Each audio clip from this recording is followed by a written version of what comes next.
welcome to Inside the Admissions Office, your one-stop shop for expert advice on the smart way to get in. My name is Ellen, and each episode I'll bring you an interview with a former admissions officer, a graduate of a top college, or an admissions expert.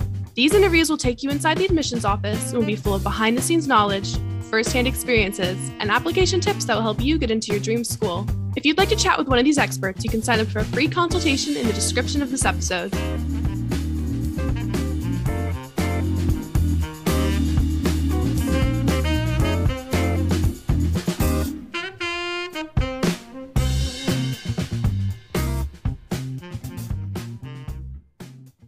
Today, we'll hear from the former Associate Director of Undergraduate Admissions at the University of Rochester about BS-MD programs and how students can gain admission. Hi, Stacy. How are you today? I'm fantastic, Ellen. Thanks for having me. Great. So first of all, could you just tell me a little bit more about yourself? Yeah, so my name is Stacy Wells Shea, former admissions officer for Ingenious Prep. Prior to Ingenious Prep, I was at the University of Rochester for about a decade. While I was there, I read applications from all around the world and ran our BS-MD program, as well as a couple of other combined admissions programs. I live in Rochester, New York still. I also, while I have been in Rochester, did a master's and a doctoral degree in higher education, specializing in college choice. I have two little girls, so I'm running around and keeping busy. So can you tell me a little bit more about how you became our BS-MD expert? Well, obviously, my experience from working at the University of Rochester, I spent a number of years honing that skill, reading, running the program. So within running the BS-MD program, you start to understand not only your program, mine was the REMS program at U of R, but you start to understand a little bit more about what other BS-MD programs look like, who your competition is, how students get in, how they do not get in.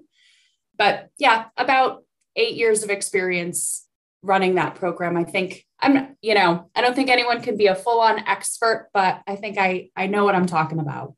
I'd love to just establish the basics of BS-MD programs, just because I know a lot of people probably haven't heard of them. If they're listening to this episode, they likely have, but perhaps people are listening and they haven't heard of them and they might be interested. So to start off with, what are BS-MD programs? So BS-MD programs, most generically, are 7 or 8 year programs where a student would get a bachelor's of science, actually in some cases, or a bachelor of arts, and then automatically move in to a medical degree program. Some of them are what we would consider accelerated, so 7 years, and then the majority of them are 8 years. But really what they are is a guaranteed admission into medical school as a high school student, pending, obviously, you complete the requirements of your 4-year bachelor's degree. So what are the advantages, versus a student just applying as an undergrad? Is it so that they can ensure they're not taking a gap year? Well, medical school is incredibly difficult to get into. I think a lot of times, and especially students today, they're very forward thinking. They already have a pretty good idea. And especially, I think students who are applying to a BS-MD program have had the idea that they have wanted to be a doctor since someone has said, what do you want to be when you grow up? And so the pros of a program like a BS-MD program are really that once you're admitted to it, you can take a breath. You know what the future looks like. You know where you're going to be. I think it allows a lot of students to kind of, I don't want to say relax their curriculum a little bit when they're in college, but along with taking pre-med requirements, it allows them a little bit more freedom and flexibility to have fun with some other courses, knowing that they already have been admitted to medical school. Additionally, it gives great access, especially those medical BS-MD programs that have access to a hospital.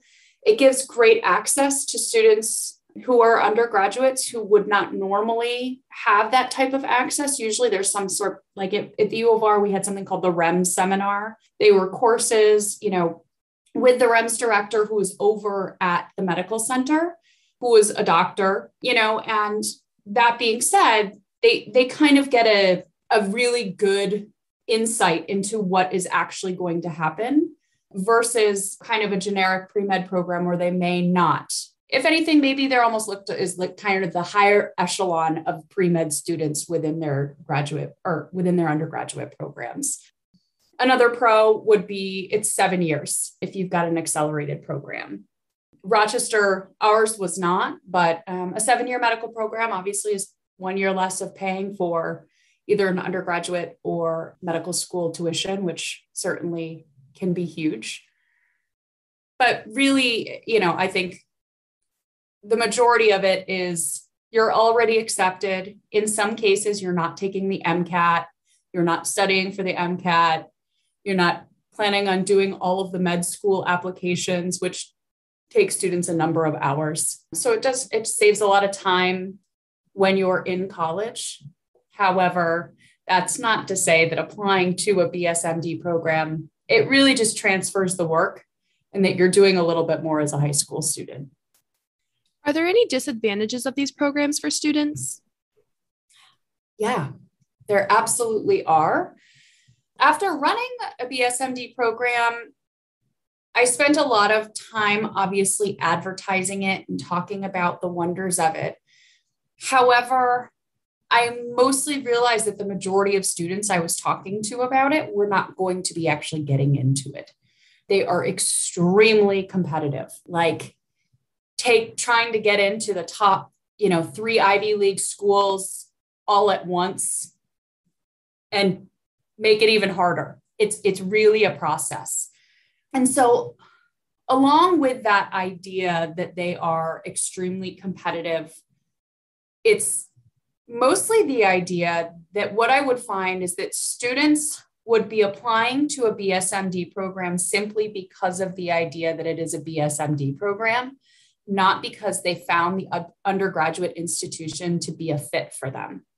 Fit in college is really kind of one of the most important pieces of college choice making. Are you going to go to an undergraduate institution where you are happy, where you feel as though, you're in a good environment that supports your learning? And that's not to say that that a BSMD program doesn't have those things. It's a match. The University of Rochester could be a great match for one person and not for the other person. Virginia Commonwealth could be a great match for one person and not for the other person. And what we would see is that a lot of students would apply simply because of the sake of it. Some would end up getting in and be miserable because they would think, oh, I'm in a BSMD program, but I forgot that I have to be here for 8 years. That's a big deal. I would say that the second piece is that in general, if you are strong enough to be admitted to a BSMD program as a high school student, chances are you're going to end up making it to medical school anyways.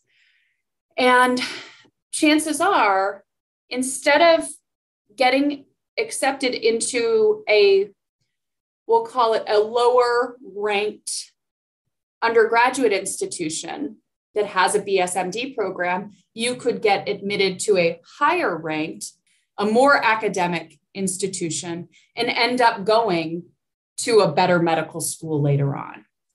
Mostly because, again, it's so selective and there are only so many spots. You have students who very well could get into any of the Ivy League schools who are ending up at undergraduate institutions that barely make it, into the top 50.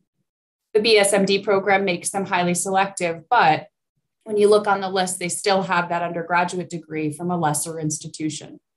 And I consider that a pretty big con, because in reality, all of these students that are so high qualifying to begin with, they really, usually studying for the MCAT or applying to medical school is not as much of a chore as they believe it to be.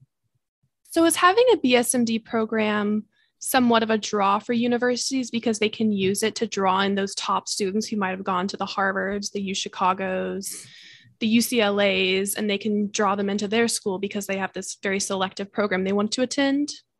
Absolutely. I think you'll see that a lot of institutions created BSMD or even, combined admissions programs. So BS with a master's in engineering or an MBA, or I created one in, education. All of those are really another means of marketing an institution to get students who are higher caliber than they might normally not see coming in through applications.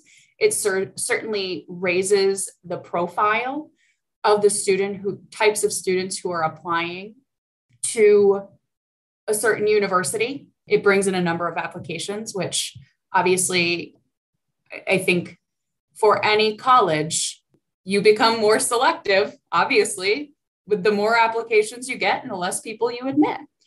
It is a double-edged sword, though, because that also means that you spend time, you have to read a number of applications for students who aren't necessarily super excited about your school. I know at Rochester, we would actually have a pile of students as we were reading applications. I guess when we had paper applications back in the olden days, but when they moved over to electronic, we had almost a queue, and we called them REMS only students, people who were only applying to the university because they were interested in REMS. They would call us Rochester University. They would talk about majors that we didn't have. And those pretty quickly you figured out. And after it takes office, it takes a staff, it takes a lot of people to read those applications and sort through who are the real students who actually want to be a part of this program and care about our school. So it's a double-edged sword. Who do you cater to? Do you want to up your numbers, or do you actually want to get some applicants who really care about your institution? And what kind of students are these programs looking for? As in, what kind of extracurriculars have they done? Test scores, classes, what makes them stand out from the regular pre-med applicant? Great question, Ellen. And I think that this is probably the most important piece of what an admissions counselor will look for. I dare to say, and I hate to say that we're looking for almost perfect students, but we're looking for almost perfect students. Generally, these are students who have a 4.0 GPA. They're students who have taken every single advanced honors, AP, IB honors course that their school has made available. They've scored, 7s on their IB exams or 5s on their APs. But more importantly, I've certainly admitted students that don't have those types of qualifications. I would say, there are different types of students that we're looking for. One is the perfect straight A student who's amazing. The next one would be the type of student who still has great grades, is maybe not Mr. Perfect, but is incredibly mature and well beyond their years in terms of maybe research or community impact. We obviously want to see a student who's really understands the impact medicine will have, but additionally that maturity shows a little bit more of kind of what will their bedside manner be? How will they be a true doctor?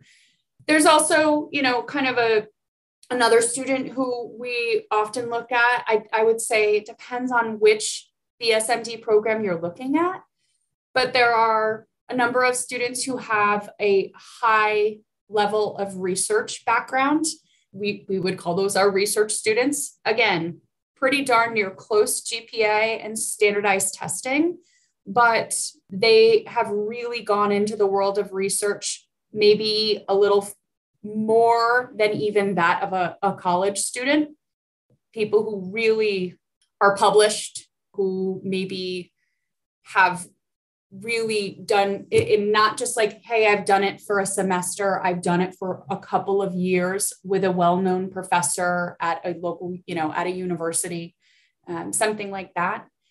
And then kind of there's that final section, which is why I tell everyone, like, if you think you may be interested in a BSMD program, apply. Because there's always this like kind of fourth type of person, which is that super charismatic, wow, you're super cool, you're interested in medicine, you want to be a doctor, but also you like want to be a skilled and trained like classical pianist or oboe player, and you've got a really interesting profile, and all the people at your school, you kind of know you're cool. All the people at the school are going to be wondering where you go.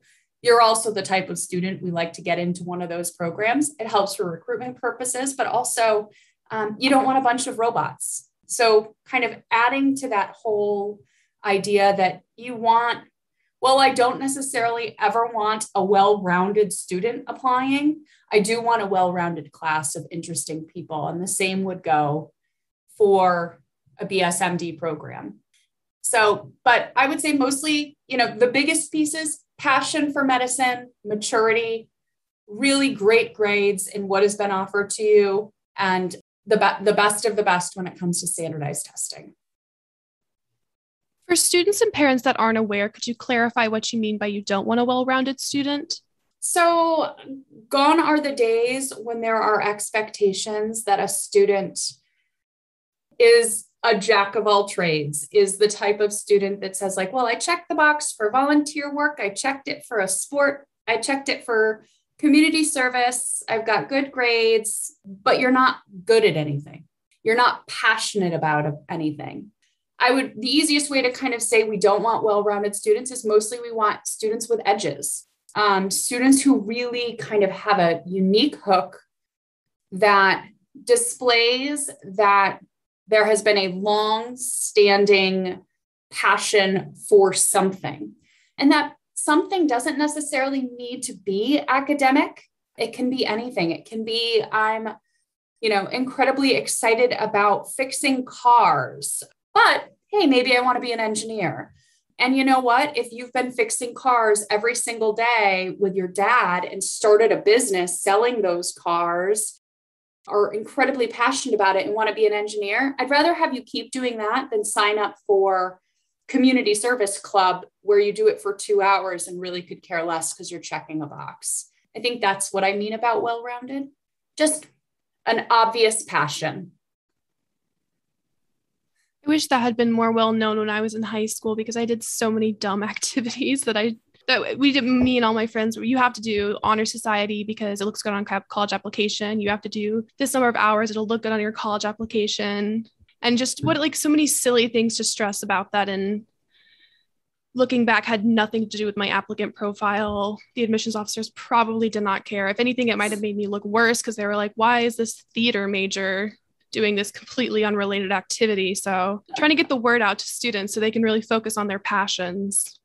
Yeah. I mean, I was a swimmer. I was a Division I swimmer at Syracuse for my undergrad years, but in high school, I was a swimmer and I'm not necessarily sure I had time or energy. I wanted to sleep, but same deal. I remember my college counselor saying to me hey, Stace, maybe you should join this Red Cross club.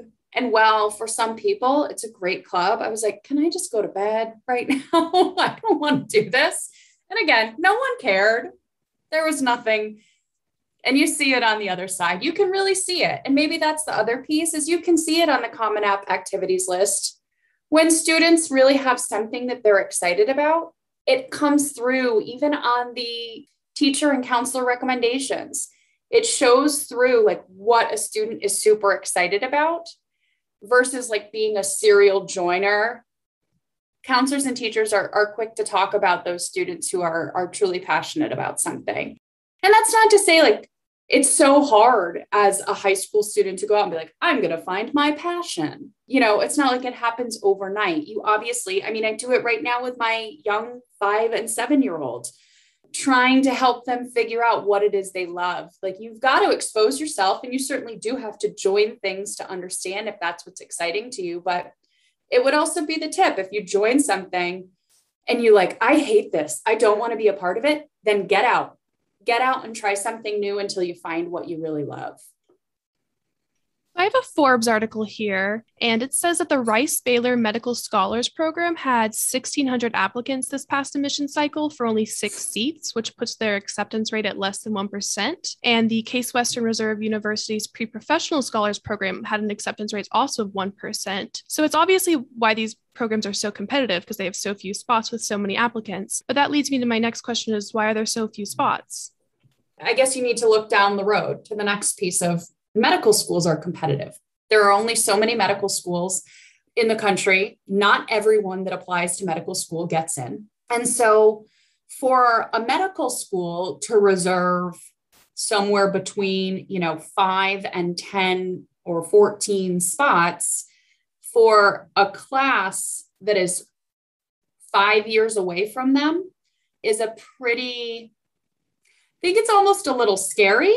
Who knows? All of a sudden, if you are, let's say Rice, it'll probably, this is obviously probably would not happen. But what happens if all of a sudden the Baylor Medical School's profile, all of a sudden, because this happens with colleges in America, all of a sudden a certain place becomes a hot spot. People want to be there. They get super excited. And all of a sudden Baylor's going, oh, wait, these people we admitted into this BSMD program and guaranteed spots, they're not as smart as our, incoming students.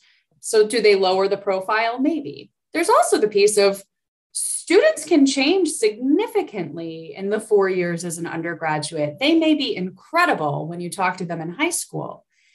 And then by the time they get to medical school, they may not be incredible. So you don't want to fill a whole medical school class with a bunch of high school students. Would it make a medical admissions office, their incoming class, a lot easier? Heck yeah. But there's this obvious piece of first you have to get accepted into, some of the schools that have BSMD programs are highly selective to begin with. And then you go through a second round, you're admitted to the college, and then they do another read on you, which would be a read for the BSMD program. And then they make a choice of whether you should be admitted to the medical school. So you kind of have to go through a couple of rounds.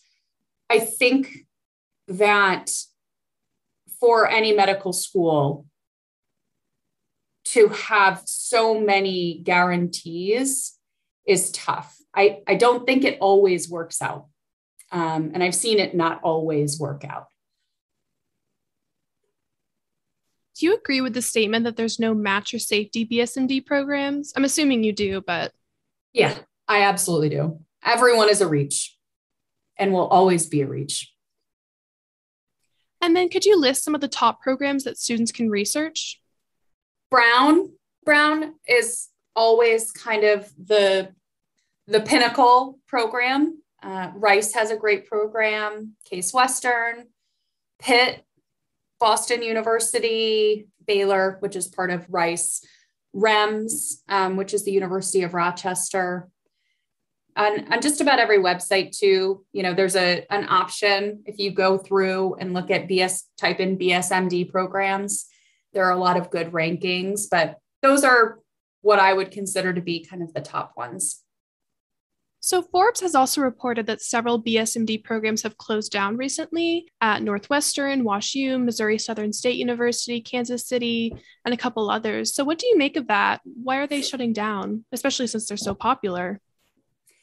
Yeah, I would say, a little bit of what I spoke about prior to this, and that I think it could be the case that the medical schools, are just not seeing it work out, are not seeing. So a number of these students, as they get admitted to the program, so let's say, you're freshman through senior year in college, you're required to keep a certain GPA to do certain, seminars.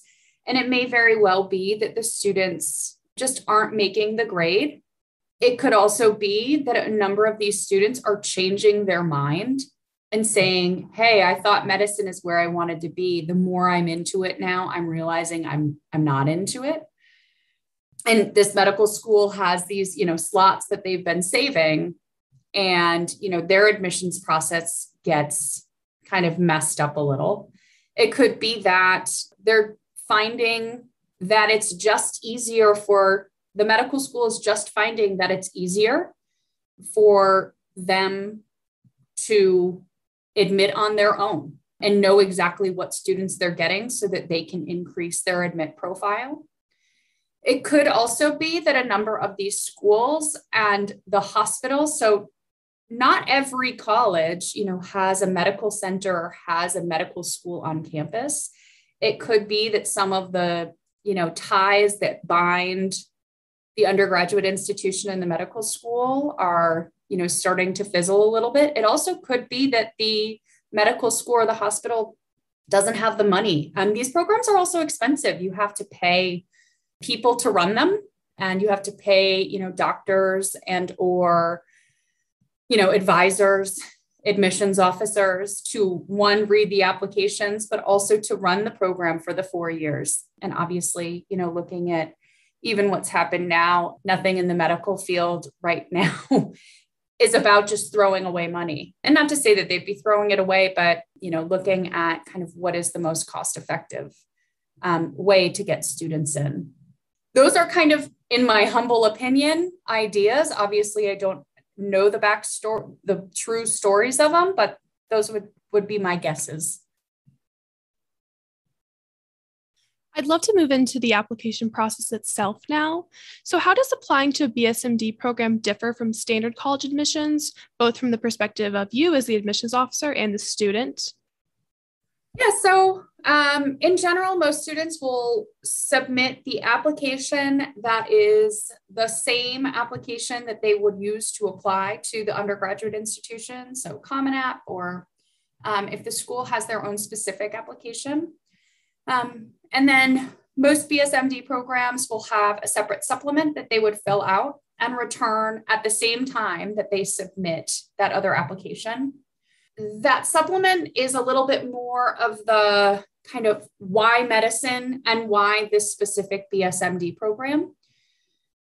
This is often where if I know a student is applying to a BSMD program, you also, I think, need to be sure that in your Common App, like personal statement and supplementary questions that are non-BSMD, to make sure you're not repeating yourself over and over again. Make sure you're maybe talking a little less about medicine in your personal statement and in those supplement questions, and save a lot of that why medicine piece for your BSMD supplements. But it's tricky because you're still probably applying to schools that aren't BSMD, so it's got to be in there a little bit. It's a fine balance. On the admission side, we get those applications, we review students for admission to the university, and then we would then again do a second review for students for BSMD. And this is just my perspective from the University of Rochester. I do know that a number of BSMD programs also review in a similar way. And so when we review for BSMD, generally my example at the University of Rochester, which again is pretty similar, is that we would invite about 40 students of the, almost 1,000 applicants or more, depending on the year, to the university to come and do an interview weekend. And they would come interview with our undergraduate staff and at the medical school. And then once that happens, once the interviews and all of that are done, then we would send out admission offers. And with those offers, you're looking for, a certain number of spots. So I would say that most students, in most programs, what you'll see is that it's a lot like medical school offers. So it's not like, hi, I'm going to offer you admission, you're on the wait list and you're denied. It would usually be you're admitted and you send out offers to your top, say 5 students or 8 students. If any of them say no, then you ask your next student and your next student and your next student, because you've got only, so many slots. In general, really the process is not completely done until, call it April, but it's certainly in time for you to say yes or no by that May 1st deadline.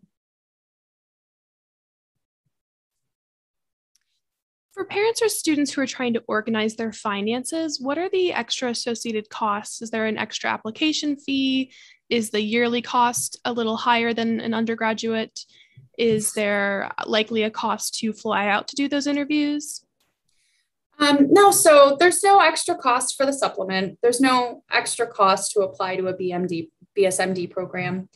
All of the flights, interviews, and again, in the virtual world now, a lot of those interviews may be happening via Zoom, though I know getting students on campus is kind of number one priority for a lot of schools. But in general, most schools will pay for flights, will pay for students to come and interview. Again, these are the top performing students in the country, actually in the world. So most colleges are happy to help recruit them. And they do that by paying for all of that travel. I would say kind of the only other thing that parents and students need to have in their head is that you've got to, you take a look at what medical school will cost. You are paying all your money to one institution for 8 years. In general, if you have a scholarship as an undergraduate, that is not the case for medical school. So let's say they say to you, you'll be paying $55,000 a year for college for your undergraduate years. That does not mean you will be paying $55,000 for medical school. You'll go through another review, be that of financial aid or whatever it may be for medical school. So that's a different process. Certainly as you're, before you commit, I would certainly have discussions with anyone running the BSMD program or the medical school program. And I'm sure in any of the information sessions, if you are called back as a finalist, they'll discuss what it looks like financially and, what you can expect your medical school tuition to be. I also would like to probably put as a disclaimer that in most cases, students who are being admitted to a BSMD program are not, colleges only have so many bells and whistles to contribute to high performing students. So if you're looking to get the top students from all around the world, it would be wonderful to be able to say, yes, I'm going to admit you to the BSMD program and I'm going to give you a full tuition scholarship. I'm going to let you know that it is rare and probably will not happen. BSMD program students will probably get a good scholarship. They will probably not get the best scholarships, the top of the line scholarships in terms of merit-based scholarships, because again, it is a marketing tool for a college or university, just as a scholarship would be. So certainly, if there is a need-based financial aid matter, that doesn't get affected by BSMD. But the offering of a merit-based scholarship, getting into a program like this is considered to be kind of almost a reward by a college or university. They're saying to you, well, we can't give you this full tuition scholarship. A BSMD program would be, is also a great one. How do you recommend applicants prepare for their BSMD interviews? The interviews, we would find a lot that when students would interview for their BSMD interviews, we would hear a lot from the people at the med school who were interviewing them. We would hear a lot of things, and I think sometimes because these doctors and professors spend so much time interviewing older students who have already graduated from college, who've got a little bit more life under their belt, we would hear a lot about maturity, some things that necessarily, I would continuously remind them, like, these guys are 16 and 17 years old. They're not in their 20s. And so it's pretty hard to prepare a student, a high school student, to say, hey, go in and be more mature. But what I would say to students is brush up on your manners, brush up on your, on your skills, because it's not just the interview where they are, for lack of a better term, judging you. You are being watched the whole time you are on that campus. Other students are watching you. They're seeing how you interact. They're seeing what you look like when you sit down and eat lunch. And it's not to say that like it should be scary, but if you're sitting there, shoveling food in your face and like wiping your hands on your shirt, chances are you may not be the best fit for a prestigious program. So I encourage students, and I would hear a lot about dress. Some students would come into the interviews and just look sloppy. Like, this might be the first time, like buy a blazer, buy a suit, look fancy, come in looking the part. And, I would say to some students, like, pretend like you are coming in and you've already graduated from college. Pretend like you're coming in to interview for your first adult job. I would say the other big piece is make sure you do your research on the school that you're going to. Don't call us the wrong name. Make sure you have a pretty good idea about what the pre-med program looks like. Make sure you understand what the university looks like. There's nothing like, again, walking in and saying, hey, I think I'm going to be a business major and be part of the REMS program. And us saying, like, that's funny because Rochester doesn't have a business major. Being able to talk with some knowledge about the university that you're going to attend, and also the med school, that maybe has some sort of curriculum or something they specialize in. And I'd also recommend that students have a pretty basic idea. Obviously, you're going to go to school to figure out what field of medicine you want to be in, but be able to talk with some sort of knowledge about some of the topics that are going on in some of the fields you're interested in. In most cases, they'll give you a heads up of who you'll be interviewing with. And so if you are, interviewing with an ENT doctor, maybe brush up a little on ENT and see what's going on in the, ear, nose, and throat world. Be able to talk a little bit about why medicine truly is interesting, not just one line, but really be able to talk about maybe some journal articles or some current events.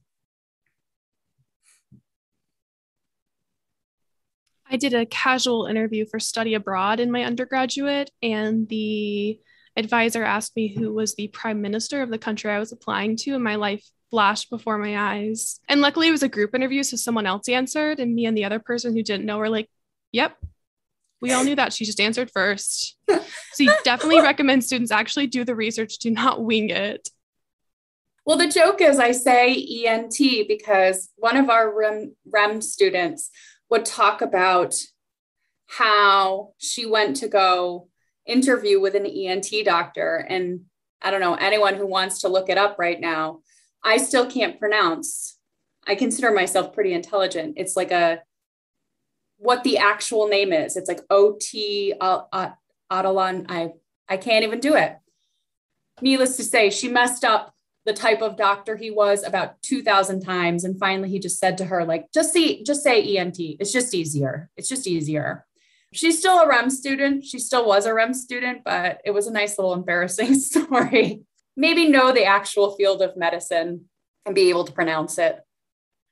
Do you have any recommendations for how students can pursue healthcare opportunities virtually to boost their activities list as they're in high school? Yeah, this was a tough one. I spent a lot of time, trying to talk to some of our Ingenious students about getting clinical exposure.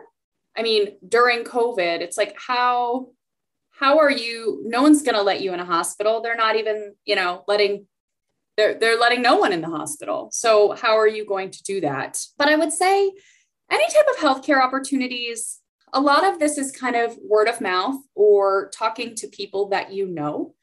And so, first, if I would say even this goes for in person, like the easiest way to get any opportunity, like talk to your pediatrician, talk to your friends' parents who are doctors. If those things don't happen and you're looking at virtual ways, research is kind of the number one piece I would always say. Get those opportunities through any type of college or university that's offering research that's done online. It can be done, and it was being done during COVID. But the truth of the matter is, healthcare is really an in-person type deal.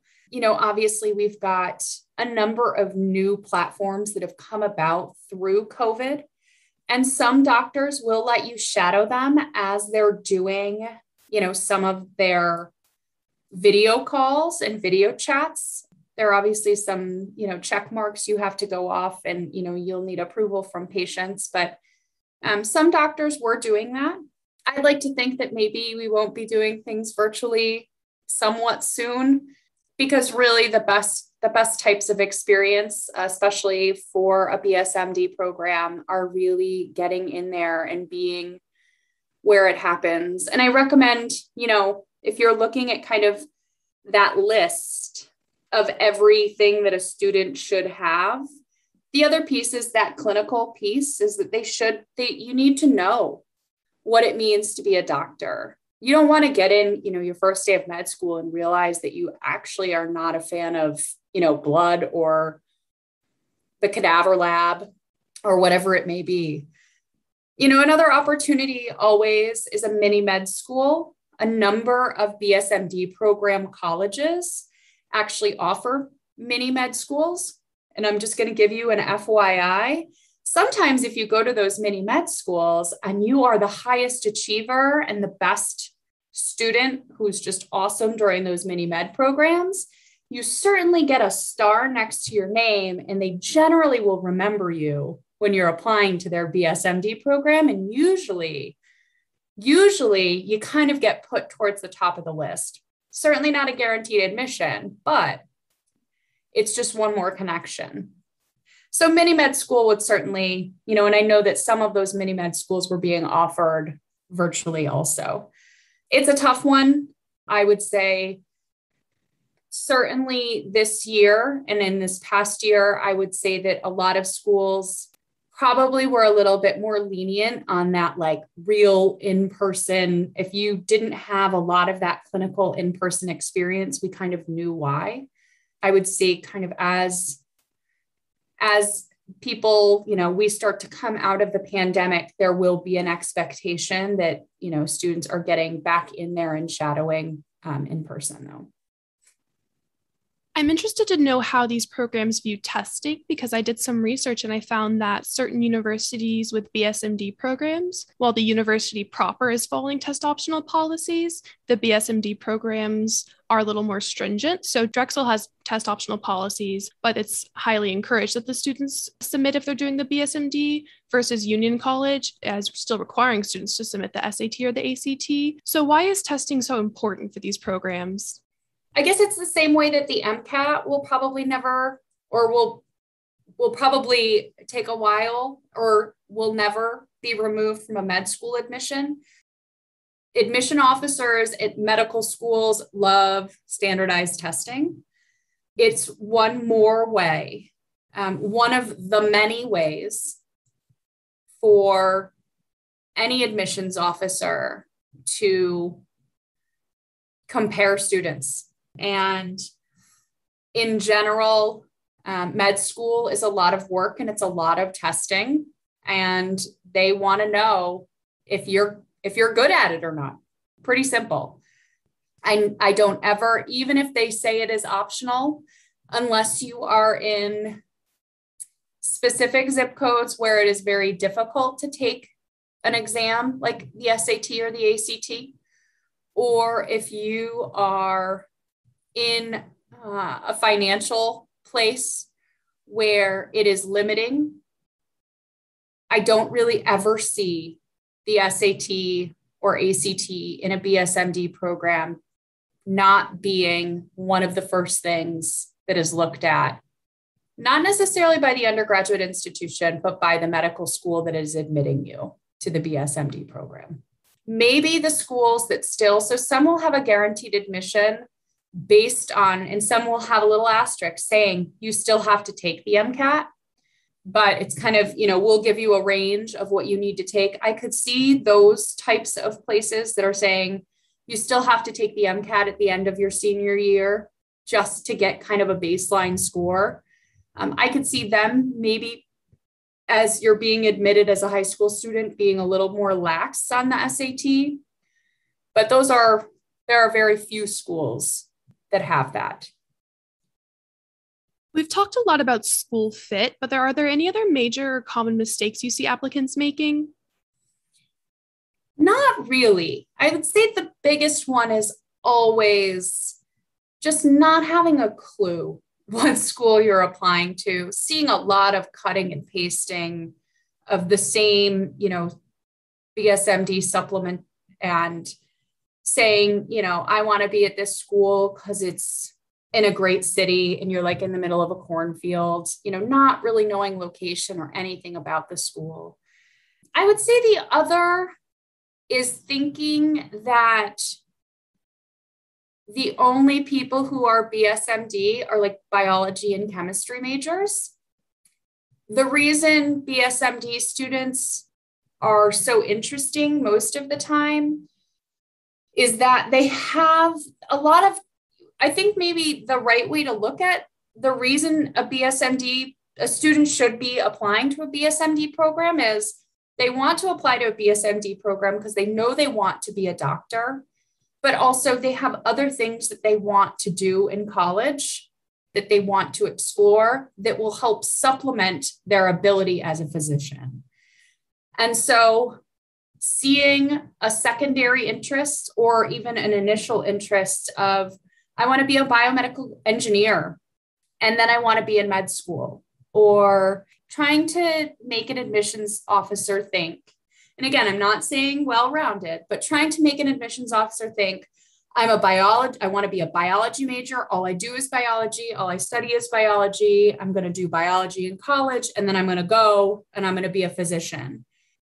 That's not necessarily, I want to know that you're a smart biology student, but I want to see, we had REM students who were history majors, who were language majors, who had, a couple of different, you don't necessarily need to be a science major. You can be in the social sciences, certainly public health.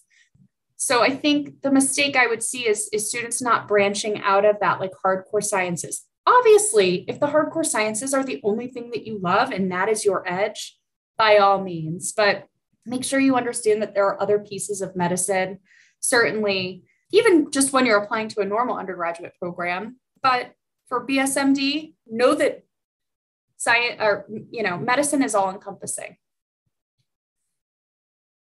How can younger students prepare if they're eyeing BSMD programs or maybe just eyeing medical school and perhaps they'll apply to a BSMD program? Yeah, I think that kind of goes right off of what I just said, understanding that there are numerous parts of medicine. And if you're a younger student, doing your best to explore all of those. Explore public health, explore medical ethics, explore biology, explore psychology, explore all of those areas that can have an impact. And if you find, or better yet, do some research, do actual science research, and see if that's for you. A lot of times I will see students who are younger and they've spent a lot of time doing research, and I hear research, but I don't see a lot of the clinical side. And I always wonder, would they be better off, going to college and getting a bachelor's degree and then going on and doing a PhD program, which would focus more on research. So maybe just getting a better understanding of what science research looks like.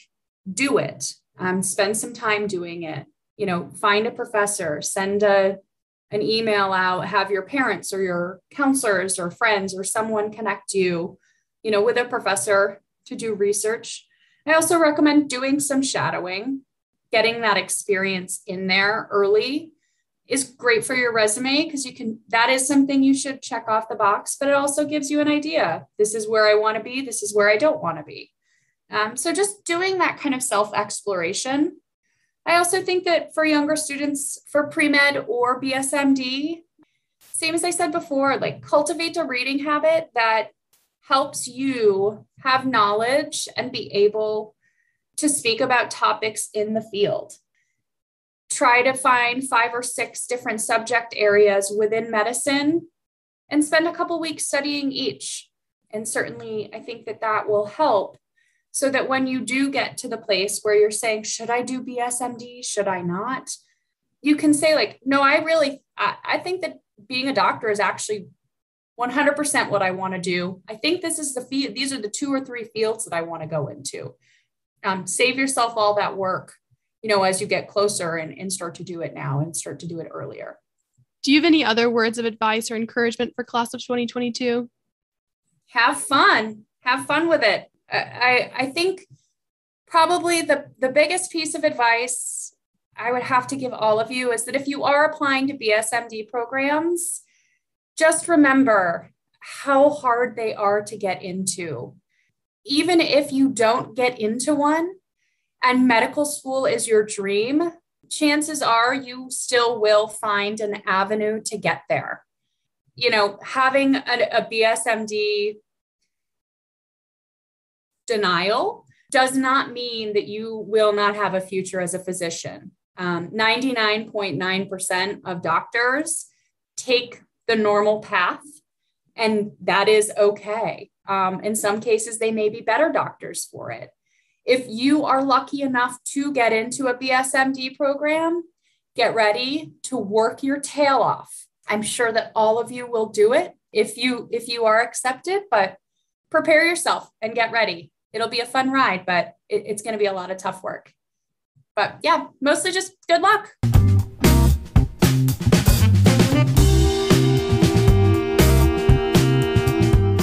Thank you so much for joining us today, Stacy. I'm sure our listeners appreciate your insight into BSMD programs.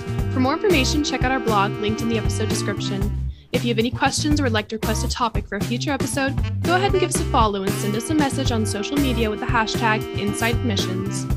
That's all for now. Thank you for listening, and I hope you'll join me next time as we continue our journey inside the admissions office.